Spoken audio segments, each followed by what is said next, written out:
Hello friends, आप सभी का मेरे यूट्यूब चैनल तैयारी तक में स्वागत है। आज हम लोग प्राचीन इतिहास के कुछ महत्वपूर्ण प्रश्न देखेंगे जो कि हर एक एग्ज़ाम के लिए महत्वपूर्ण है। इसमें हम हड़प्पा सभ्यता से रिलेटेड प्रश्न लेकर आए हैं और इसमें जो भी प्रश्न छूट जाएंगे अगले वीडियो में उसे कवर करेंगे। यह पहला पार्ट है। अगला पार्ट जो इसमें प्रश्न छूट जाएंगे अगले पार्ट में देखा जाएगा। चलते हैं, स्टार्ट करते हैं। पहला प्रश्न है, हड़प्पा सभ्यता किस प्रकार की सभ्यता थी? तो यह प्रश्न लगभग हर एक एग्जाम में पूछा गया है। तो इसका ऑप्शन है ए नगरीय, ऑप्शन बी ग्रामीण, ऑप्शन सी खानाबदोश, ऑप्शन डी जनजातीय। इसका राइट आंसर क्या हो जाएगा? नगरीय। यदि यहीं पर वैदिक सभ्यता किस प्रकार की सभ्यता थी पूछता तो उसका राइट आंसर क्या होता? ग्रामीण। तो इसे आपको याद रखना है। चलते हैं अगले प्रश्न की तरफ और देखते हैं। अगला प्रश्न है, हड़प्पा नामक स्थल के उत्खननकर्ता कौन थे? Option A Rakhaldas Banerjee, option B Rai Bahadur Dayaram Sahni, option C Ranganath Rao, option D Yagyadatt Sharma. तो इसका राइट आंसर हो जाएगा ऑप्शन बी राय बहादुर दयाराम साहनी। और पूछता मोहनजोदड़ो स्थल के उत्खननकर्ता कौन थे? तो उसका राइट आंसर क्या हो जाएगा? राखलदास बनर्जी। रंगनाथ राव, इसमें एक नाम है, रंगनाथ राव लोथल के उत्खननकर्ता थे। तो इसे आपको याद रखना है। यज्ञदत्त शर्मा भी एक उत्खननकर्ता थे। किस स्थल के उत्खननकर्ता थे? आलमगीर और रोपड़। आलमगीर जो कि उत्तर प्रदेश के मेरठ में है और रोपड़ पंजाब में है। तो इसे आपको याद रखना है। बढ़ते हैं अगले प्रश्न की तरफ। हड़प्पा सभ्यता की सर्वमान्य तिथि क्या है?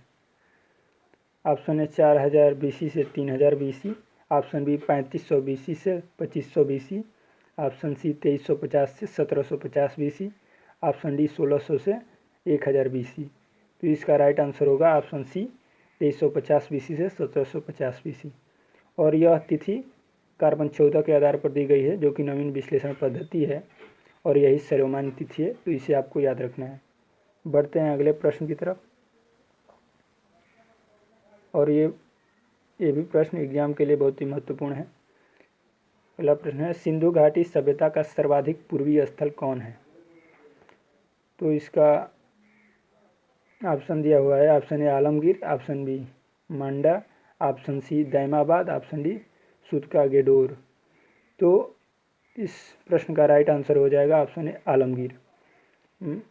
तो इसे आपको याद रखना है। सबसे पूर्वी स्थल क्या है सिंधु घाटी का? आलमगीर, जो कि मेरठ में है। और मेरठ कहाँ है? उत्तर प्रदेश में है। और ये भी एक प्रश्न आता है कि आलमगीर किस नदी के किनारे है? तो हिंडन नदी। तो इसे आपको याद रखना है। और एक प्रश्न और आता है कि उत्तरी स्थल कौन सा है सिंधु घाटी सभ्यता का? उसका राइट आंसर हो जाएगा मांडा। और मांडा किस नदी के किनारे है ये भी याद रखना है? चिनाब नदी के किनारे। और पूर्वी पश्चिमी पूछ दे, पश्चिमी है सूतका गेडोर जो कि दास्क नदी के किनारे है। और दक्षिणी कौन सा स्थल है? दैमाबाद जो कि प्रवरा नदी के किनारे स्थित है। तो इसे आपको याद रखना है। एक बार और देख ले। आलमगीर सबसे पूर्वी स्थल है। सबसे पश्चिमी स्थल सूतका गेडोर जो कि दास्क नदी के किनारे है। और सबसे उत्तरी स्थल मांडा जो कि चिनाब नदी के किनारे स्थित है। और सबसे दक्षिणी स्थल दैमाबाद जो कि प्रवरा नदी के किनारे स्थित है। तो एक प्रश्न में 4 प्रश्न देख लिए यहाँ पर और उसका उत्तर भी देखे आपने। अगला प्रश्न है, हड़प्पा संस्कृति के संपूर्ण क्षेत्र का आकार कैसा है? ये प्रश्न आपको आना चाहिए। यदि आप उसका भौगोलिक आकार देखेंगे तो त्रिभुजाकार है। इसका राइट आंसर ऑप्शन बी त्रिभुजाकार।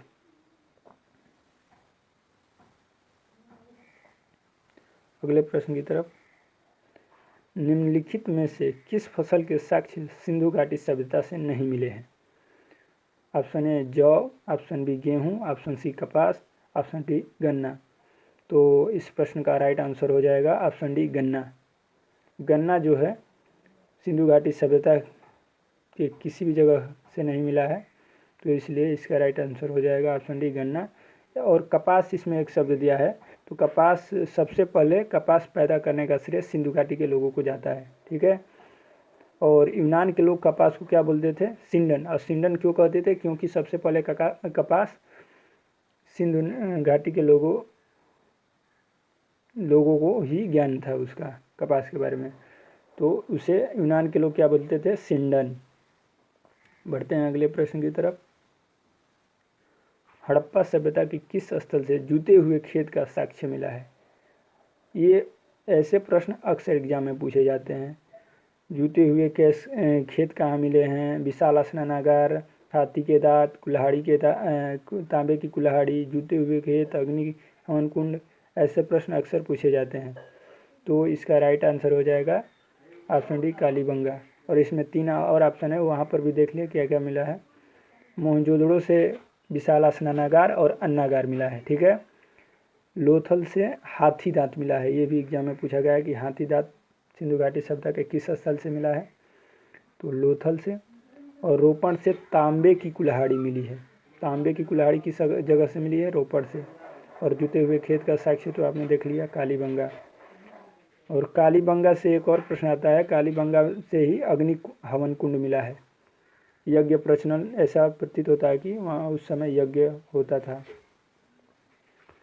हड़प्पा कालीन स्थलों में अभी तक किस धातु की प्राप्ति नहीं हुई है? तो ये क्वेश्चन शायद हर एक एग्जाम में आया हुआ है, तो इसका राइट आंसर हो जाएगा लोहा। लोहा कहीं भी सिंधु घाटी सभ्यता या हड़प्पा सभ्यता में अभी तक प्राप्त नहीं हुआ है। मैंने बोला सिंधु घाटी सभ्यता या हड़प्पा सभ्यता, तो हड़प्पा सभ्यता इसलिए कहते हैं क्योंकि सबसे पहले खुदाई हड़प्पा नामक स्थान से हुई थी, इसलिए इसका नाम हड़प्पा सभ्यता। सिंधु घाटी सभ्यता इसलिए क्योंकि सिंधु नदी के किनारे अधिकतर स्थल मिले हैं, तो इसलिए इसका नाम सिंधु घाटी सभ्यता। हड़प्पा सभ्यता सबसे पहले हड़प्पा नामक स्थान से खुदाई हुई थी, तो इसलिए हड़प्पा उसका दोनों नाम है। तो इससे आपको कंफ्यूज नहीं होना है कि हड़प्पा बोल रहे हैं और सिंधु घाटी सभ्यता, तो ठीक है ना। अगला प्रश्न है, सिंधु घाटी सभ्यता निम्नलिखित में से किस युग में पड़ता है? आपको मालूम है कि 3 कालखंडों में बांटा गया है इतिहास को, प्रागैतिहासिक, आद्य ऐतिहासिक, ऐतिहासिक। तो सिंधु घाटी सभ्यता किस काल में आता है? आद्य ऐतिहासिक काल। आद्य ऐतिहासिक काल का मतलब होता है जिस काल में लेखन कला का तो ज्ञान था किंतु उसे अभी तक पढ़ा नहीं गया है, अर्थात उसकी लिपि अभी पढ़ी नहीं गई है, तो उसे आद्य ऐतिहासिक काल।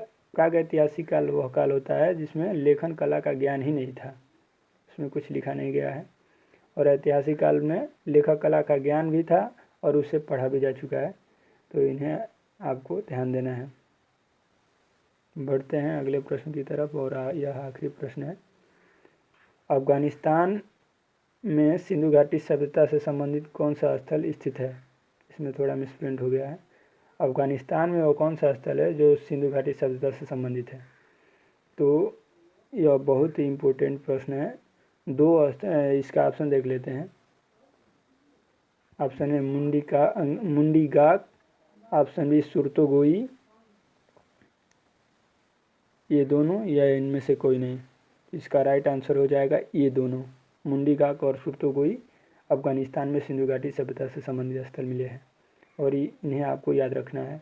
मैंने अभी बताया कि सिंधु घाटी सभ्यता कहाँ तक फैली हुई है? अफगानिस्तान, पाकिस्तान और इंडिया, तो 3 देशों में सिंधु घाटी सभ्यता फैली हुई है, और इसका आकार त्रिभुजाकार है। और अफगानिस्तान में 2 जगह पर सिंधु घाटी सभ्यता के स्थल पाए गए हैं, मुंडीगाक और सुरतोगोई, तो इसे आपको हमेशा के लिए याद रखना है। और जो भी प्रश्न छूट गए होंगे अगले वीडियो में डिस्कस करेंगे। और आज का प्रश्न है, किस पशु के अवशेष सिंधु घाटी सभ्यता में प्राप्त नहीं हुआ है? तो ये भी प्रश्न बहुत ही इम्पोर्टेंट है, इसे आपको कमेंट बॉक्स में इसका जवाब देना है। और इसका ऑप्शन देख लेते हैं। ऑप्शन ए घोड़ा, ऑप्शन बी गाय, ऑप्शन सी शेर, ऑप्शन डी हाथी। तो आपको इसका उत्तर कमेंट बॉक्स में ज़रूर देना है। तब तक के लिए जय हिंद, मिलते हैं अगले वीडियो में। Thanks for watching.